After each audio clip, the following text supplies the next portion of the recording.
초록우 산어린이재단에 매달 소정의 금액을 후원하게 되었습니다. 이 모든 게 구독자, 시청자님 덕분입니다. 구독과 좋아요 감사합니다.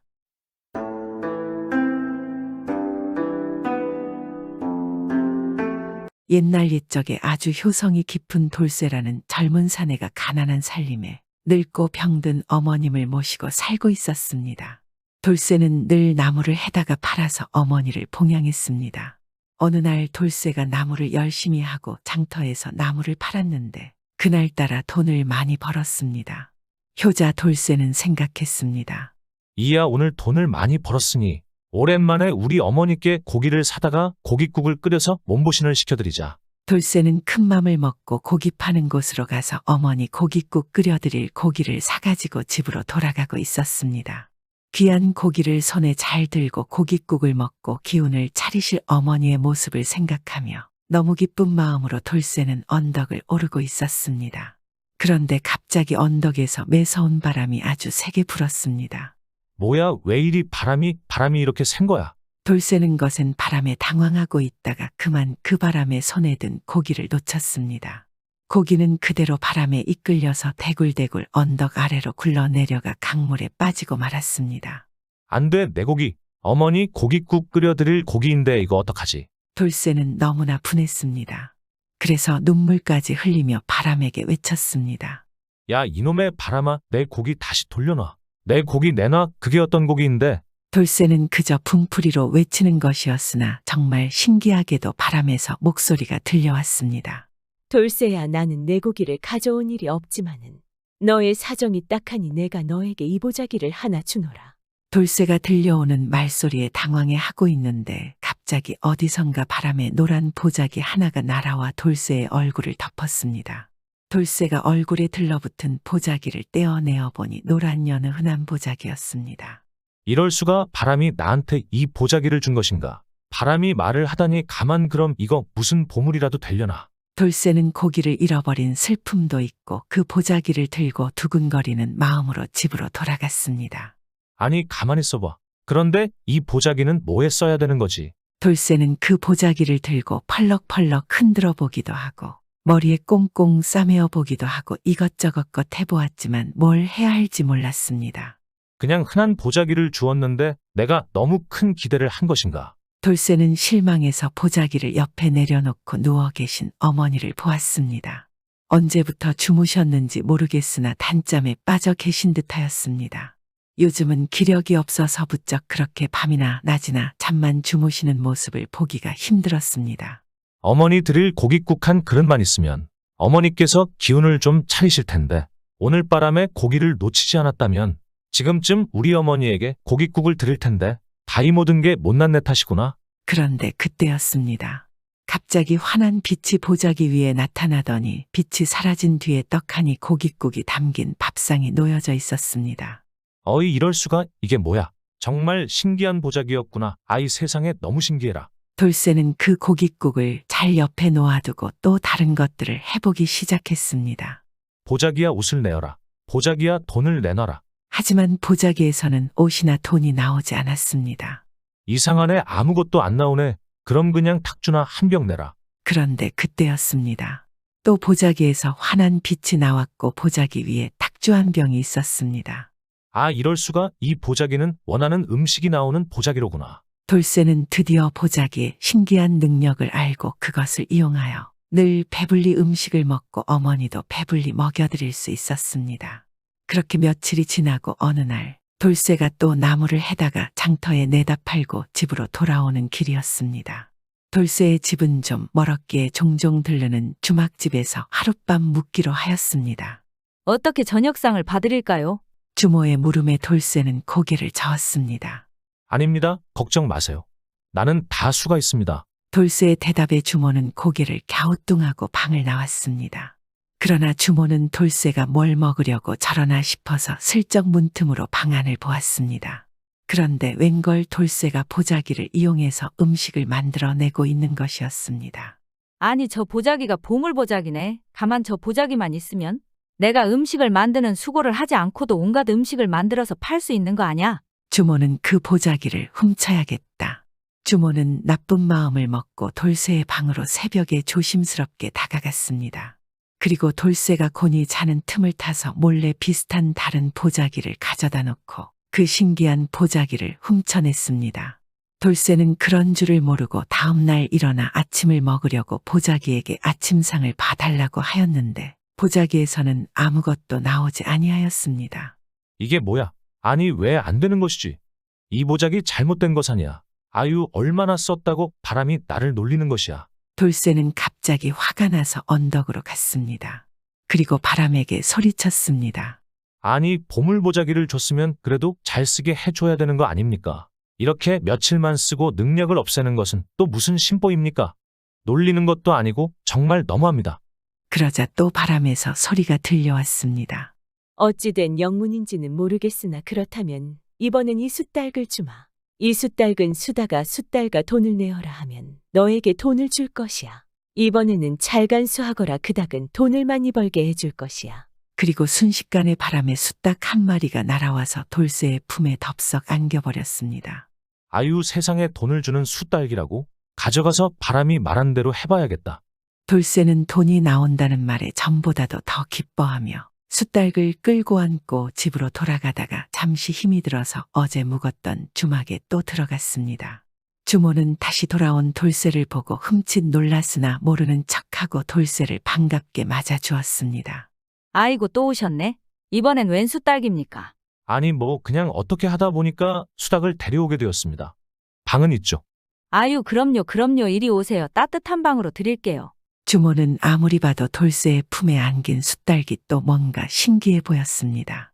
가만 보자 지난번에는 음식 만들어내는 보자기였는데 이번에는 저 숫닭도 뭔가 있는 건가? 주모는 그날도 돌쇠에게 내어준 방안을 염탐했습니다. 그런데 웬걸 돌쇠가 숫딸기에게 숫달가 돈을 내어라 하니까 정말 그 숫딸기 돈을 낳는 것이었습니다. 아이고 세상에 저 숫닭은 돈을 내놓네. 저 숫닭만 있으면 내가 굳이 이 고생을 안 해도 되겠어. 주모는 그 숫닭을 또 탐을 냈고 결국 밤중에 돌쇠가 자는 틈을 타서 다른 숫닭과 바꿔버렸습니다. 돌쇠는 그런 줄도 모르고 그 숫닭을 고이고이 집에 데려와서 또 수달개에게 말했습니다. 자 숫달가 돈을 내어 다오. 돈을 내어 다오. 숫닭은 돌쇠의 말에 그저 아무것도 하지 않고 멍하니 서 있기만 한 것입니. 아이 이게 뭐야? 이 바람이 또 나를 놀렸어. 정말 화가 나는구나 한두 번도 아니고. 돌쇠는 다시 언덕에 달려가 바람에게 외쳤습니다. 아니 돈이 한 번 나오는 숫달글 보물 숫달기라고 주면 뭐에 쓰라는 겁니? 또 나를 놀린 겁니까? 그러자 그 이야기를 들은 바람이 이제는 이것밖에 더 줄 것이 없다 하면서 지팡이 하나를 내어놓았습니다. 내가 이제 줄 수 있는 게 그 지팡이밖에 없는데 그 지팡이는 지팡이야 때려라 하면 저 혼자 사람을 막 때리는 지팡이다. 그러니 돌쇠는 그 지팡이를 받고 어이가 없었습니다. 아니 사람 패는 지팡이를 어디다가 쓰라고. 아유 괜히 고생해서 여기까지 왔구나. 이제 그만 모두 잊고 집에 나가서 나무나 패서 팔자. 돌쇠는 밤이 너무 늦어 다시 터덜터덜 주막으로 갔습니다. 이번에도 돌쇠가 신기한 지팡이를 하나 들고 오자 이 주막의 주모는 또 욕심이 났습니다. 아이고 이번에는 또 뭐가 나오는 지팡이려나? 허허 일단 무조건 훔쳐야겠구만. 주모는 밤이 되어 돌쇠가 자는 틈에 가만히 그 지팡이를 훔쳐내려 하였습니다. 그런데 마침 돌쇠는 이 지팡이를 어디에 써야 되나 고민하느라 잠을 이루지 못하고 있었습니다. 자신의 지팡이를 들고 방을 빠져나가려는 주모를 본 돌쇠는 벌떡 일어나서 외쳤습니다. 지팡이야 저 도둑을 때려라. 그러자 주모의 손에 들려있던 지팡이가 갑자기 그 손을 빠져나와 공중에서 날아다니며 주모를 마구마구 때려댔습니다. 아이고 아파라 제발 살려주시오. 살려줘 이러다 맞아 죽겠소. 주모가 계속 빌었지만 지팡이는 멈추지 않았습니다. 아유 제발 좀 멈춰주시오. 그럼 내가 보자기도 숫닭도 다 내어놓을 테니 부디 용서해 주시고 내 목숨을 살려주시오. 아유 아파라 아파. 주모의 외침에 돌쇠는 몹시 놀라 지팡이를 멈췄습니다. 뭐라고? 그럼 그 보자기랑 숫달기 잘못된 게 아니고 당신이 진짜 보자기와 숫달글 훔치는 것이었구만. 내가 괜히 바람에게 화를 내었구나. 난 이런 것도 모르고. 어휴 죄송합니다. 용서해 주세요. 다 내어놓겠습니다. 돌쇠는 자신에게 용서를 비는 주모에게 그만 매질을 멈추게 하고 보자기와 숫달글 도로 받아 가지고 집으로 돌아왔습니다. 돌쇠는 그 신기한 것들을 이용해서 어머니 기운도 차리게 해드리고 효도를 하면서 그리고 또 이웃들도 도와주면서 착하게 오래오래 행복하게 잘 살았습니다. 그리고 바람이 불 때마다 항상 바람에게 감사를 했습니다.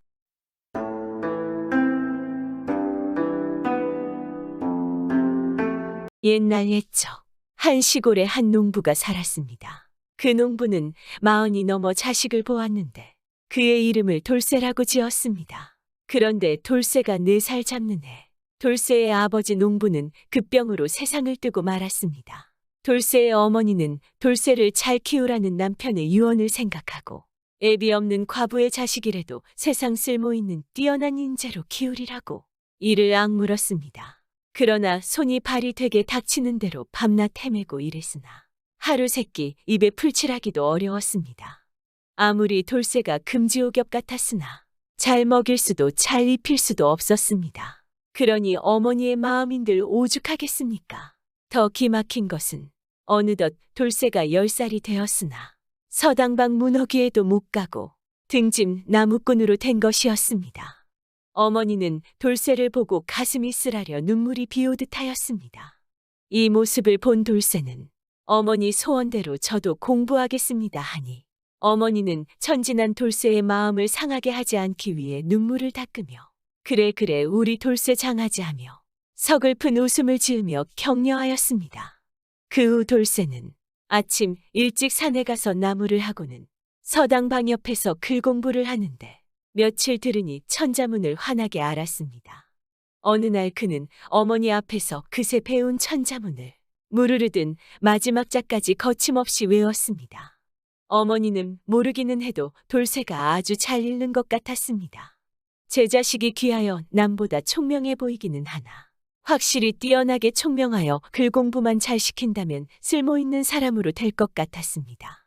어머니는 다시는 눈물을 흘리지 않기로 굳게 마음먹고 어떻게 하면 돌쇠에게 글 공부를 시킬 것인가를 밤낮으로 궁리하였습니다.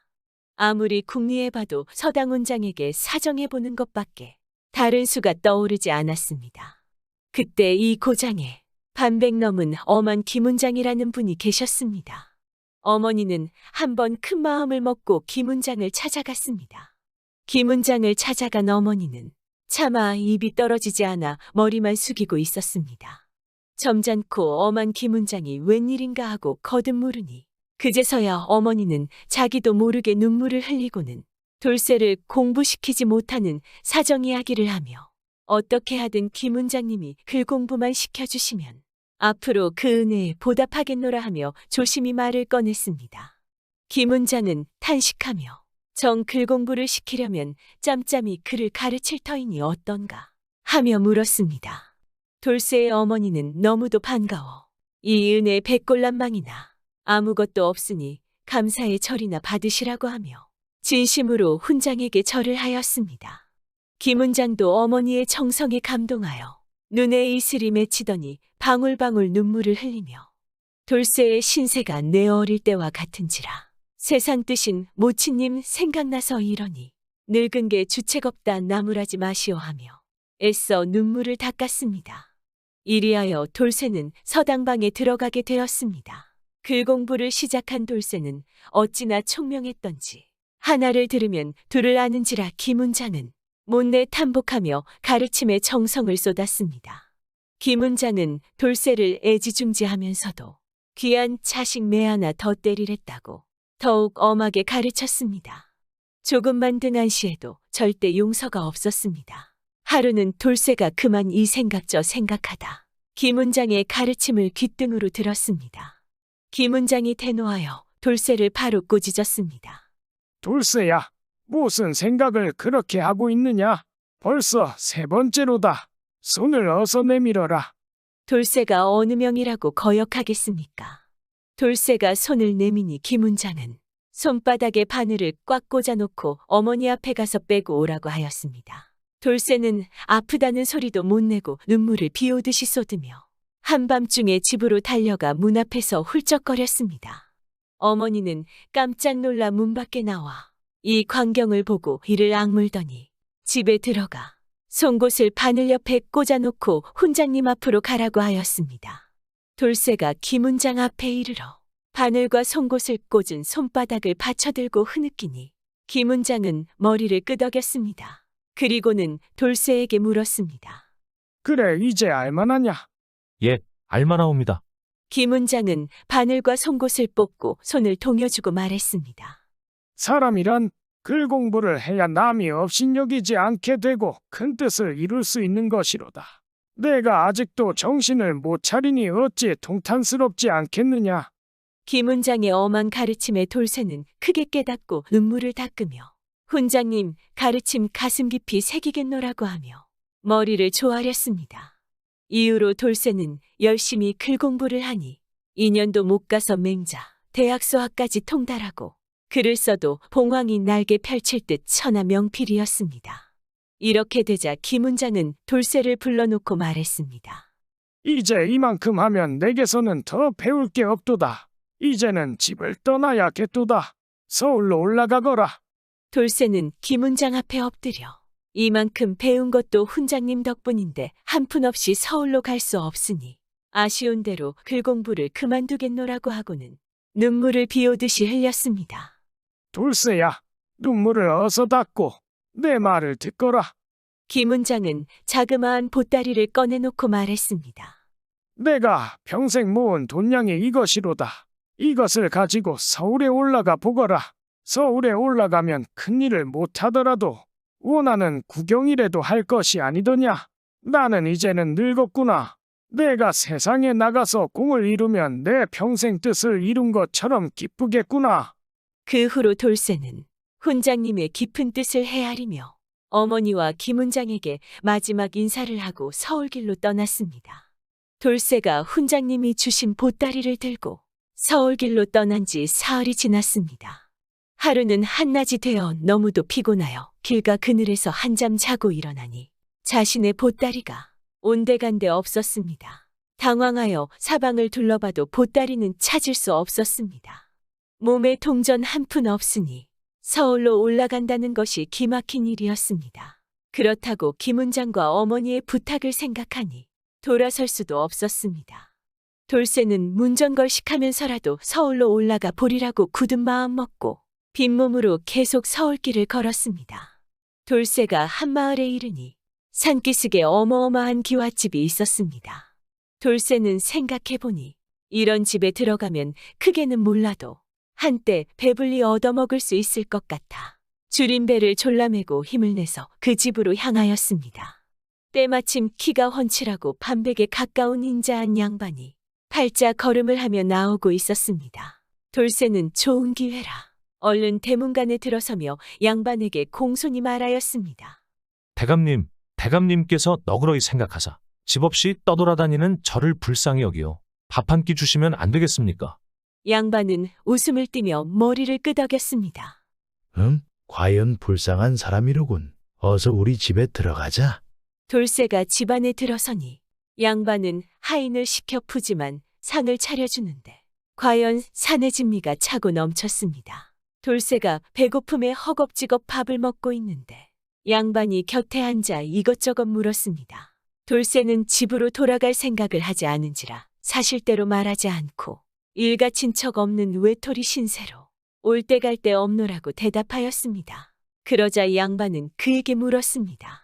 이렇게 떠돌아다니며 고생하기보다 내 집에서 머슴질을 하는 것이 어떻겠느냐. 잘 생각해 보거라. 돌쇠가 생각해보디 당장 밥 먹을 곳도 없는데 이 집 머슴질을 하다가 돈량이나 생기면 다시 서울로 가보리라 작심하고 그렇게 하겠노라고 선뜻 대답하였습니다.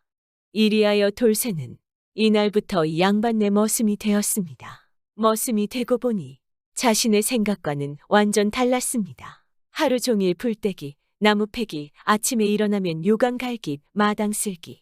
아무리 뛰어다녀도 한밤중 눈을 붙일 때까지 손발이 쉴 새 없었습니다. 거기다 먹는 것도 배불리 주질 않았습니다. 더욱 기막힌 것은 더럽다고 구들에 재우지 않고 부엌에서 자게 하는데 덥게도 주지 않았습니다. 인자하던 양반은 고추보다 더 매워서 돌쇠는 고분고분 말을 들을 뿐 꼼짝달싹 할 수 없었습니다. 그리고 이름마저 돌쇠라. 그 천대가 이만저만이 아니었습니다. 양반에게 자식이라고는 세 딸이 있었는데 맏딸과 둘째 딸은 어찌나 못되게 굴던지 자신들은 호의호식하면서 돌쇠에게 별별 심부름을 다 시켰습니다. 하지만 돌쇠는 어쩔 도리가 없었습니다. 돌쇠가 머슴으로 되고 나서 안 일이지만 양반은 머슴이 달아나기만 하면 어떻게든 붙잡아 죽기 전까지 매질을 하였습니다. 이러니 더욱더 도망칠 수 없었습니다. 돌쇠는 기회가 있겠지 하고는 참고 견디었습니다. 다행히도 이 집 셋째 딸은 마음이 고왔습니다. 셋째 딸은 해달같이 환하고 아름다우며 얌전한데 말수도 적었습니다. 때로는 사람들이 없을 때면 돌쇠라 부르며 은근히 불쌍히 생각해 주었습니다. 틈틈이 먹을 것도 쥐어주고 과일철이면 갖가지 과일을 숨겼다가 돌쇠에게 가져다 주었습니다. 어느덧 3년이 지나니 그 못된 맏딸과 둘째 딸은 시집을 가게 되었습니다. 돌쇠는 얼마나 속이 후련하지 않겠습니까?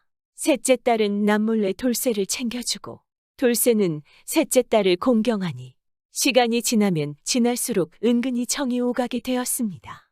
그러던 어느 날이었습니다.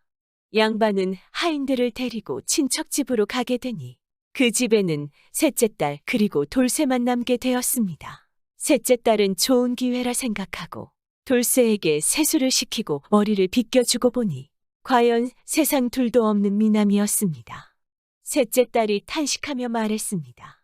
너는 어찌 아버지 어머니도 없니? 형제나 친척들도 아무도 없니? 글쎄, 팔자가 기구에 그런 것을 어찌하겠소이까? 공주님 같은 아씨께서 그나마 저를 이렇게 보살펴 주시니 너무 감사할 따름입니다. 돌쇠야, 그런 말 하지 말고 우리 서로 만나면 편하게 허물없이 지내자. 눈치를 봐가며 몰래 내 방으로 놀러와. 알았지? 그 후부터 돌쇠는 때때로 셋째 딸의 방에 들어가 놀게 되었습니다.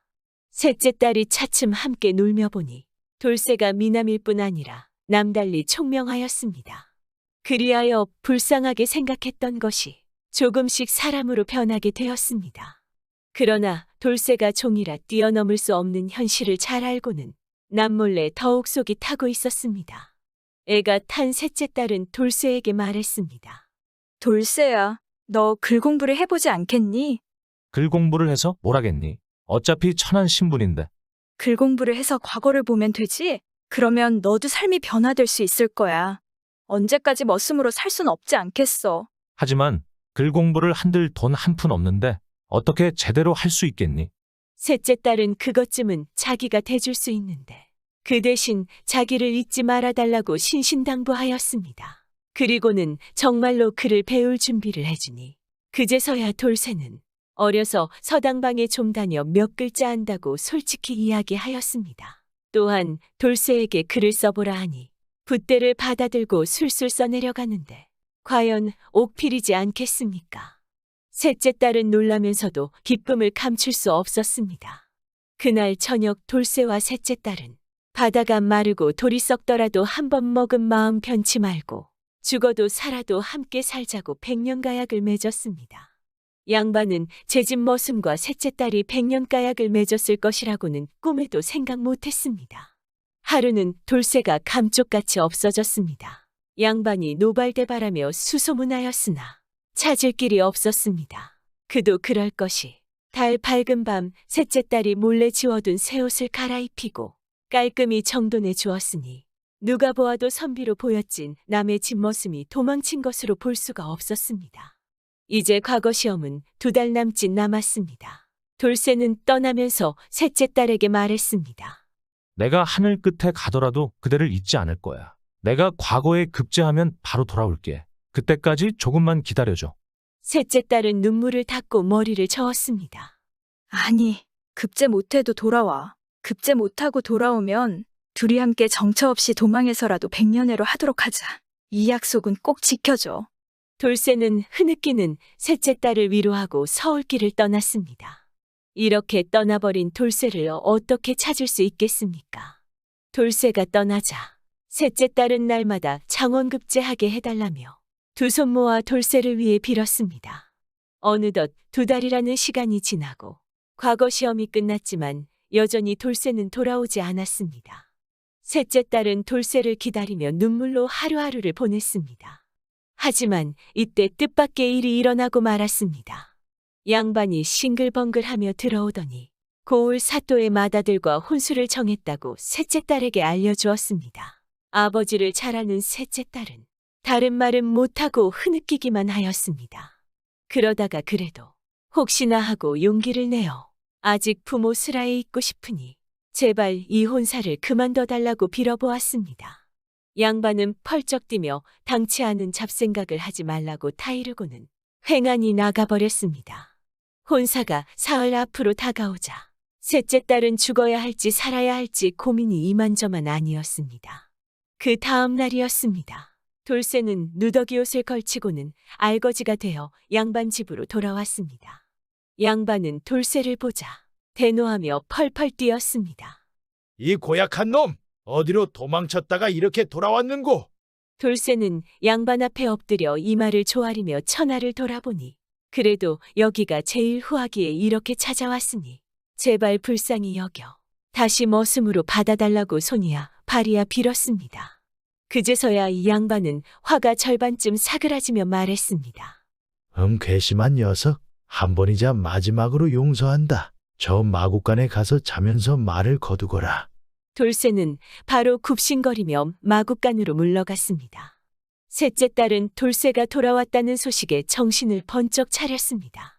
셋째 동생을 달래느라 애를 먹던 영문 모르는 두 언니들은 자기들이 달랜 덕인 줄 알고 기뻐야단인데 셋째 딸은 정신을 차려야겠다고 하면서 밥을 먹고 세수를 하고 몸치장까지 하였습니다. 이 모든 것은 양반을 속이기 위한 것이었습니다. 양반은 아무것도 모른 채 이 소식을 듣고 그래야지 하고는 기뻐하였습니다. 이날 저녁 야밤이 되자 셋째 딸은 뒷문으로 살그머니 빠져서는 살금살금 마구간으로 다가갔습니다. 아니나 다를까 마구간에 오매불만 기다리던 돌쇠가 드러누워 있었습니다.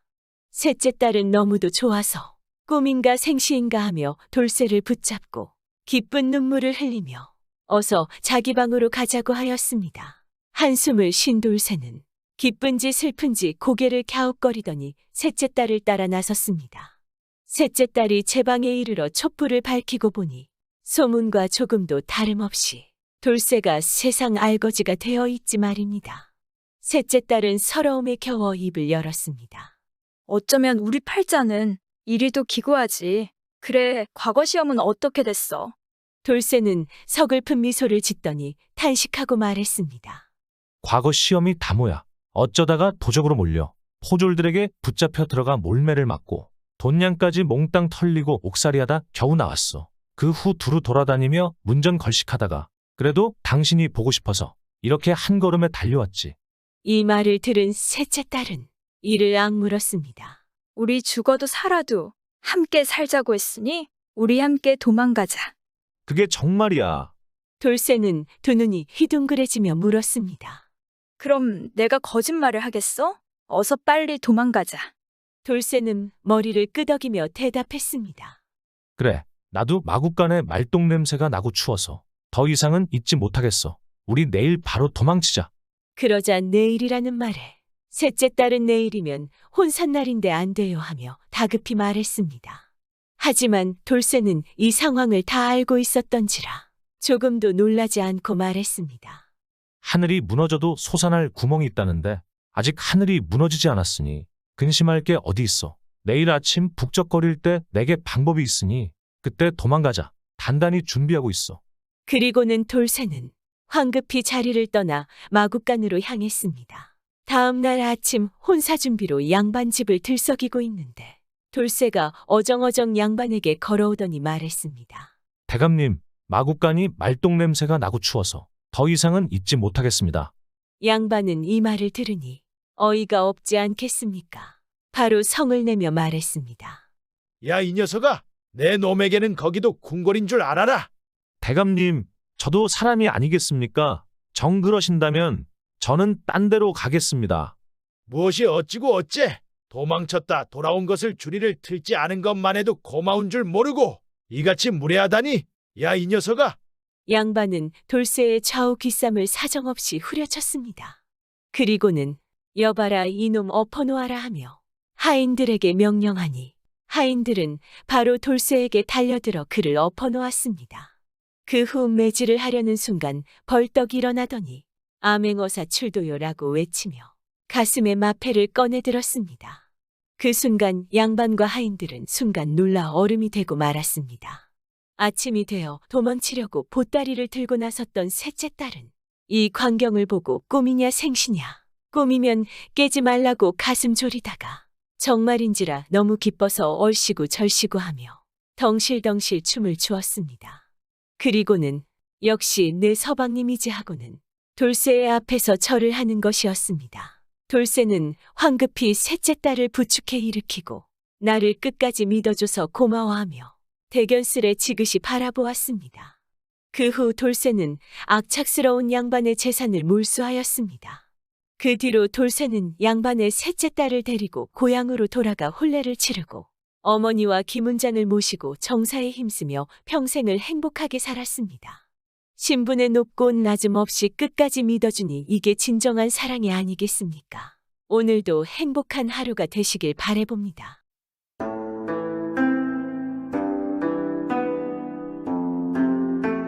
오늘은 아주 용감한 머슴이 어여쁜 색시와 불을 얻었다는 이야기입니다. 오늘도 재미있게 봐주시면 감사하겠습니다. 아주 먼 옛날에 힘세고 일을 잘하는 머슴이 살았습니다. 머슴은 착하고 사람들의 고초를 몰라 하지 않았습니다. 그런데 아무리 착하고 일을 잘한들 머슴은 머슴 아니겠습니까? 26이 되어도 모아둔 돈도 없고 돈이 없으니 혼인은 꿈이라도 꾸겠습니까? 그래서 이 머슴은 많지는 않지만 모아둔 세경을 가지고 한양으로 가기로 했습니다. 어차피 이곳에 있어봤자 돈도 못 모을 거고 장가는 꿈도 못 꿀 게야. 그래도 사람이 많은 한양에 간다면 이 몸 하나 간수 못하겠나? 잘하면 장가도 들어서 새끼들도 볼 수 있을 거야. 당장 마을을 떠나 한양으로 가자. 그렇게 말하고 한양으로 향했습니다. 그렇게 몇 날 며칠을 걸어서 가던 도중에 어느 산골 마을에 도착한 머슴은 밤이 깊어서 하룻밤 묵어가기 위해 집을 찾기 시작했습니다. 하루 종일 굶어서 배도 고프고 거르림도 없는 것입니다. 이거 어디 하룻밤 묵고 밥도 좀 얻어먹을 수 있는 집이 없으려나? 이런 산중에 집이 있기나 하겠어. 그냥 잠만 잘 수만 있으면 좋겠다. 그런데 한참을 돌아다니던 머슴의 눈에 웬 대궐 같은 집이 보였습니다. 머슴은 놀라지 않겠습니까? 뭐 이런 산속에 이런 대궐 같은 집이 있다니. 아주 부잣집인가? 아니 근데 왜 이런 산속에 이런 집이 있을까? 어쨌든 이런 큰 집이라면 밥도 얻어먹을 수 있겠구나. 어디 한번 들어가 보자. 그리고 문 앞에서 사람을 불러대도 아무 대꾸가 없자 열린 문 사이로 들어가서 다시 외쳤습니다. 여보시오, 계시오. 날이 어두워서 그러니 하룻밤 묵어가면 안 되겠소. 그렇게 이 머슴이 대문 앞에서 사람을 부르니 마침 한 처녀가 문을 열고 나왔습니다. 처녀를 보며 머슴은 한양에 가는 중이었는데 밤이 깊어 더 이상 길을 갈 수 없으니 어떻게든 하룻밤만 묵어가게 해주십시오. 하고 정했습니다. 그러나 처녀는 저 혼자 살고 있어. 외간 남자를 집으로 들릴 수는 없습니다. 그냥 가주십시오. 라고 하였습니다. 머슴은 이미 어둠이 내려서 길을 나설 수 없기에 간절하게 다시 부탁하지 않겠습니까? 이 처녀는 주저하다가 마지못해 집으로 들어오게 하였습니다. 머슴은 집으로 들어와 대청마루에 앉아 밥상을 기다리고 있었습니다. 그러다 문득 이상한 생각이 들었습니다. 아니 이 큰 집에 이 젊은 여인이 왜 혼자 살고 있단 말인가? 아무리 생각해도 이상했던 머슴은 마침 먹을 것을 가져다 준 처녀에게 물었습니다. 궁금해서 여쭤보는데 어찌 젊은 아내자 혼자 이런 대궐 같은 큰 집에 살고 있는 겁니까? 무슨 연유가 있을 터인데 나한테 말해주면 안 되겠소? 그러자 처녀는 울먹이며 그간의 사정을 이야기했습니다. 원래 이 집안은 큰 부자로 시부모님과 남편하고 다복하게 살고 있었습니다. 그런데 4년 전부터 매년 오늘 밤만 되면 웬 괴물이 나타나서 우리 식구들을 하나씩 잡아갔습니다. 그리고 마지막으로 오늘이 제 차례입니다. 그렇게 말한 처녀는 엉엉 울었습니다. 머슴은 놀라지 않겠습니까? 아이고 그런 사연이 있었다니. 그거 참 안 되었습니다. 허위를 이거 어쩐다 그렇게 머슴은 우는 처녀를 보며 한참을 고민하였습니다. 나는 한양에 가야 하는 몸인데 이거 괜한 일에 끼어들었다가 큰 변을 당하면 어찌한다. 그렇다고 이 처녀를 혼자 이렇게 두고 갈 수도 없는 노릇 아닌가. 오늘 내가 안 도와주면 이 처자는 오늘 죽을 텐데. 잠도 재워주고 밥도 줬는데 모른 채 하면 사내가 아니지. 그래서 머슴은 결심했습니다. 근데 그냥 갈 수는 없지. 이게 어디 사내가 되어가지고 고민할 일인가 말이야. 하고 결심했습니다. 그렇게 고민을 끝낸 머슴은 자신이 괴물을 없애주겠다 하였습니다. 제가 오늘 그 괴물을 잡아 죽이겠습니다. 신세진 것도 있으니 제가 한번 해보겠습니다. 너무 걱정하지 마십시오. 제가 다른 것은 볼 것이 없지만 힘 하나는 으뜸입니다. 그러자 울고 있던 처자는 눈물을 뚝 그치고는 정말이십니까? 하지만 괴물을 어찌 없애신단 말입니까? 그러니 머슴은 한참 생각을 하더니 처녀에게 독한 술과 맛있는 안주를 준비해 달라고 하였습니다. 그리고 든든히 저녁을 먹은 머슴은 대청마루에 괴물에게 줄 술상을 차리고 초를 켜 주변을 환하게 비추었습니다. 그리고는 처녀에게 기름을 가져오게 하여 술상 주변에 흥건하게 뿌려두었습니다. 그리고 작은 초 하나를 불을 붙여 빛이 안 새어나오도록 했습니다. 모든 준비를 끝낸 머슴은 처녀를 벽장에 숨기고 자신은 대청마루 모퉁이에 숨어서 괴물이 오기를 기다렸습니다. 자정이 되자 시꺼먼 괴물이 담장을 넘어 집 안으로 들어왔습니다. 머슴은 숨을 죽이고 계속 모퉁이에 숨어서 괴물이 하는 행동을 지켜보았습니다.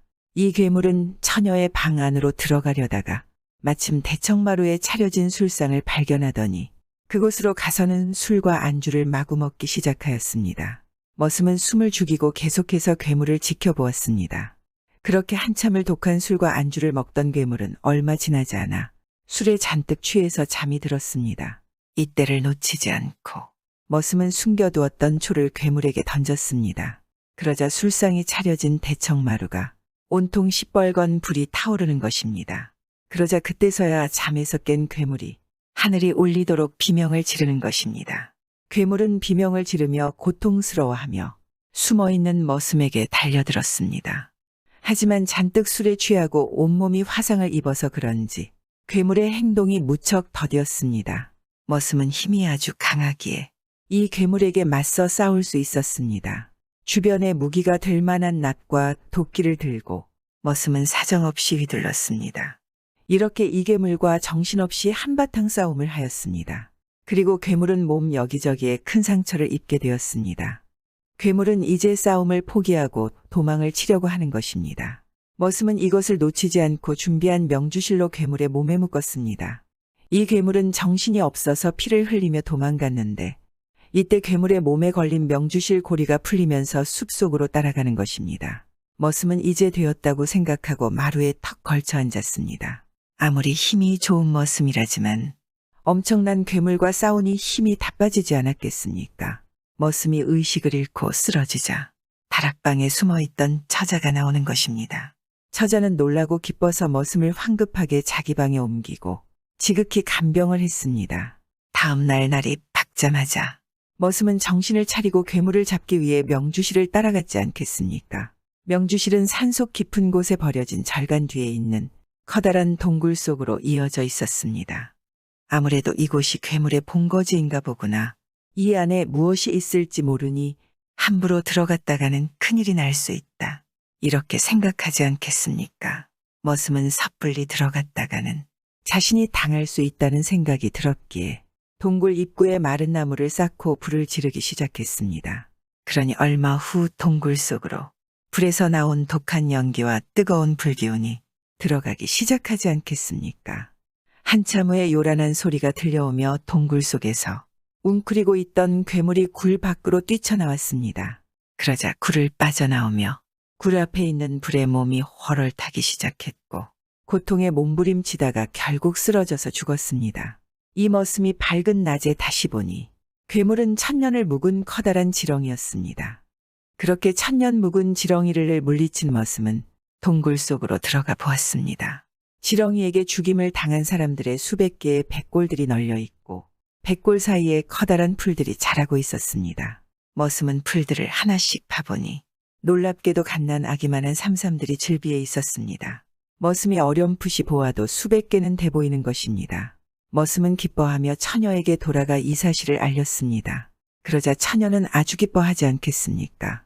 내가 지렁이를 물리쳤으니 이제 걱정 마시오.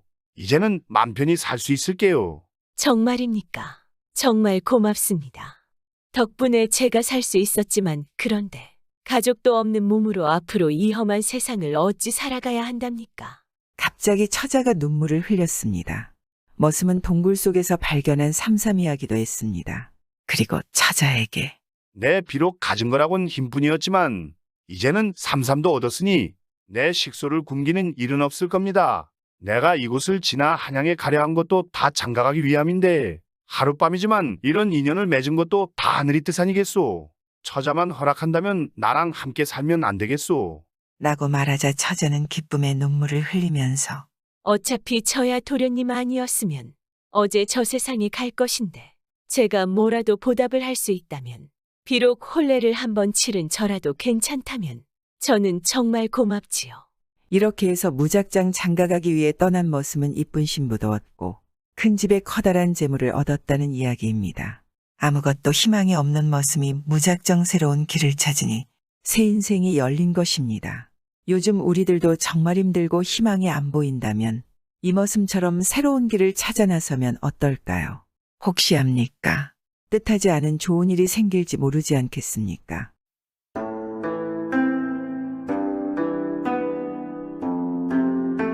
옛날에 아주 큰 부자 영감이 있었습니다.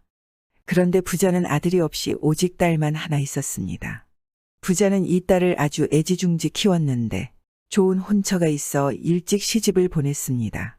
첫날 밤도 치르지 못하고 신랑이 알아누워서 며칠 후 저 세상으로 갔습니다. 첫날 밤도 못 치른 채 청산과부가 된 것입니다. 부자 영감은 딸을 다시 데리고 와서 함께 살며 다른 혼처를 구했습니다. 이 딸은 도통 혼처를 구해주어도 혼인을 하기 싫다며 오래도록 시집을 가지 않고 있었습니다. 딸아 왜 그러느냐? 도대체 왜 혼인을 하지 않는 게냐? 넌 시집 간 것도 아니지 않느냐? 아버지 그건 아니고요. 제 마음에 딱 들어맞는 남자를 만나기 전까지는 굳이 혼인할 생각이 없습니다. 그러자 부자 영감이 딸을 달래며 내일 연마을 사또의 아들이 온다는구나. 젊은 나이에 과거에 급제하여 곧 한양에 간다는구나. 그래서 내가 사또한테 청해서 너를 한번 보러 온다는 약조를 받았다. 그러니 한번 만나보거라. 부자와 딸이 혼처로 정해진 청년이 오기만을 기다리고 있는데 갑자기 문을 열고 누군가가 들어왔습니다. 부녀가 일어나서 청년을 반기려 나가려는데 문을 열고 들어오는 것은 웬 떠돌이 승려였습니다. 불쑥 찾아와서 죄송합니다. 시주를 좀 받으러 왔습니다. 그러니 이 부자 영감은 한숨을 쉬며 말했습니다. 아이고 난 또 뭐라고. 애들아 스님께 쌀 좀 내드리거라. 부자 영감은 실망한 듯 돌아서서 마루로 걸어 올라가고 있었습니다. 그런데 그때였습니다. 제가 드리겠습니다. 스님, 잠시만 기다리세요. 갑자기 딸이 벌떡 자리에서 일어나더니 부엌에 들어가서 쌀을 바가지에 잔뜩 퍼서는 그 스님에게 다가갔습니다.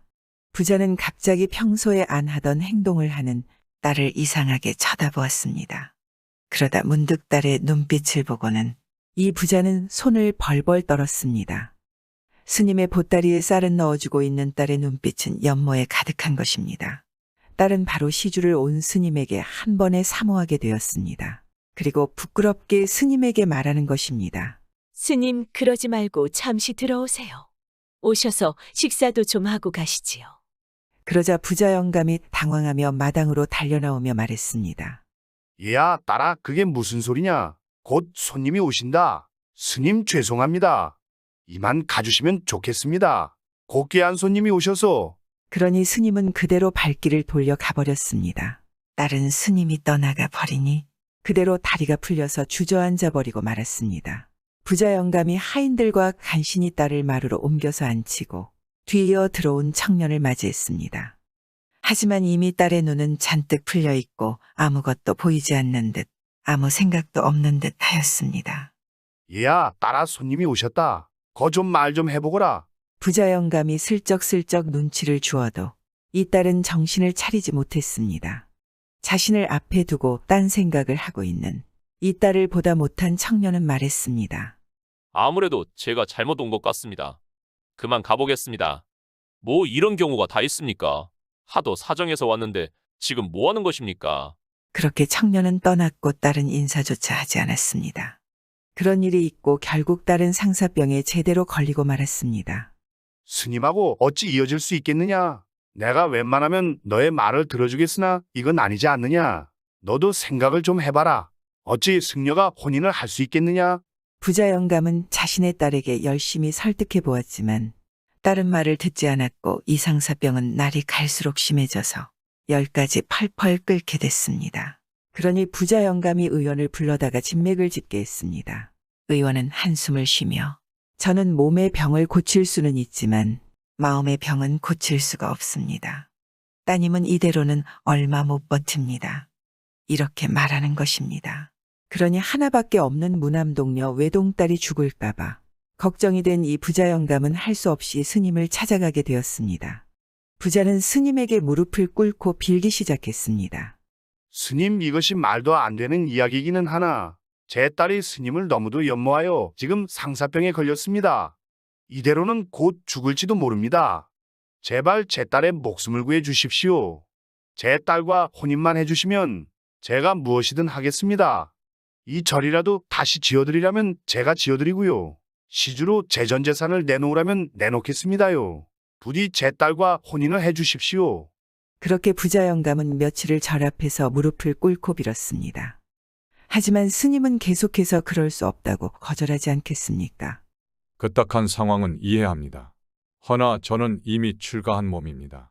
제가 어찌 따님과 혼인을 할 수 있단 말입니까? 그것도 맞는 말이었지만 딸을 위하는 아버지의 마음은 결코 꺾일 줄을 몰랐습니다. 부자 영감은 품속에 있는 단도를 꺼내들더니 자신의 목에 들이밀었습니다. 제 딸이 죽으면 저도 살 이유가 없습니다. 스님이 제 딸과 혼인을 해주지 않으시겠다면 저는 여기서 죽을 것입니다. 제발 들어주십시오. 부자 영감이 그렇게까지 나오니 이절에 주지 스님이 대웅전의 문을 열고 나왔습니다. 제자야, 가서 혼인을 하고 오너라. 그래야만 불쌍한 두 중생의 소중한 목숨을 살릴 수 있다. 아니, 그게 무슨 소리십니까? 불제자인 제가 어찌 혼인한단 말입니까? 그 어떤 것도 아비의 마음을 꺾을 수 없어 보이는구나. 너의 깨달음을 얻자고 저 부녀를 모두 죽일 셈이냐? 그것이 과연 참된 깨달음이 될 수 있겠느냐? 혼인도 그저 사람들이 만들어낸 것이 아니냐? 그것도 깨달음의 하나 아니겠느냐? 주지 스님이 그리 말하니 제자인 스님은 딱히 할 말이 없었습니다. 스님은 결국 부자 영감을 따라서 부자의 집으로 가게 되었고 스님을 본 부자의 딸은 언제부터 아팠냐는 듯 벌떡 일어나서 스님을 반갑게 맞이하였습니다. 그래서 결국 그렇게 부자의 딸과 스님은 혼인을 하게 되지 않겠습니까? 스님은 처가살이를 하게 되었습니다. 워낙 부인의 정성이 지극하니 남편인 스님 또한 마음이 감동하여 두 사람은 행복하게 살게 되었고 세월이 흘러 아들도 낳게 되었습니다. 그러나 불심이 깊은 스님은 늘 불도를 계속 닦지 못한 것에 큰 한이 남아있는 듯 하였습니다. 그것을 너무도 잘 알고 있는 부인 또한 늘 미안한 마음을 가지고 있었습니다. 결국 너무도 미안한 마음에 부인은 남편이 입고 왔던 가사와 장삼을 돌려주며 말했습니다. 당신이 이 집에 오셨을 때 입고 온 옷들입니다. 혹시나 이 옷을 보시면 다른 마음이 생기실까봐 제가 그동안 숨겨뒀어요. 당신이 아직도 불도의 뜻을 버리지 못하셨다는 것을 알고 있습니다. 제가 비록 당신을 너무도 사모하고 옆에 두고 싶지만 남편이 품은 뜻을 펼치도록 돕는 것 또한 아내로서의 역할일 것입니다. 떠나시지요. 다만 계절이 바뀔 때 꼭 저와 아들을 만나러 와주세요. 부인의 말에 남편은 몹시 고마워하며 다시 불도를 닦기 위해서 절로 들어가게 되었습니다. 그러나 계절에 한 번 정도는 만나달라는 이 부인의 말이 무색하게 이 남편은 한 번 절로 들어가더니 산 깊은 곳 어딘지 모르는 동굴에 들어가서 돌을 닦기 시작했습니다. 그리고 그곳에서 해가 지나도록 나올 줄을 몰랐습니다. 어찌 아무런 소식도 없단 말인가. 계절이 지나고 해가 바뀌어도 남편의 소식이 없자 너무도 남편이 보고 싶었던 부인은 결국 남편을 만나기 위해 절을 찾아갔습니다. 하지만 그곳에서 들은 소식은 절에서도 남편이 어디에 있는지 도무지 찾을 수가 없다는 이야기였습니다. 하지만 부인은 말을 믿지 않았습니다. 분명 남편이 불도에 빠져서 나를 일부러 만나려 하지 않는 것일 거야. 그렇게 생각한 부인은 남편이 너무도 그리운 나머지 다시 상사병이 도졌습니다. 부인은 아픈 몸을 이끌고 계속해서 남편을 보게 해달라며 저를 방문하였고 그럴 때마다 늘 허탕이었지만 포기하지 않았습니다. 그렇게 날마다 남편을 찾아 산을 오르니 한겨울 엄동설안에도 이 부인은 멈추지 않았습니다. 그러다 보니 이 부인의 기력이 날이 갈수록 쇠약해져 갔습니다. 그리고 끝내 부인은 남편은 만나지 못하였고 절 앞에서 남편을 그리워하고 울다가 그만 저 세상으로 갔습니다. 부자 영감은 자신의 딸의 소식을 듣고 슬퍼하며 시신을 거두어 갔고 장례를 치렀는데 그 이후 이상한 일이 이 절에서 벌어지기 시작했습니다. 부인의 기일이 될 때마다 절의 스님이 한 명씩 죽어나가게 된 것입니다. 이 절의 주지 스님은 그것이 늘 저를 찾아오던 부인의 원혼 때문이라고 생각하여 이 부인의 한을 달래주기 위해 사당을 짓고 제사를 지냈으나 그마저도 아무런 소용이 없었습니다. 그러던 중 저를 방문한 한 고승이 이러한 사연을 듣고서는 저를 수호하는 금강 역사를 모신 금강문을 이 여인이 죽은 자리에 지어보라고 권유하였습니다. 그리고 고승의 말대로 하니 정말 그때부터는 스님들이 죽어나가는 일이 일어나지 않았다고 합니다. 정말 한 사내를 사모한 여인이 비극적인 사랑 이야기입니다. 슬프지만 뭔가 깨달음이 있는 이야기지 않겠습니까? 구독은 공짜입니다.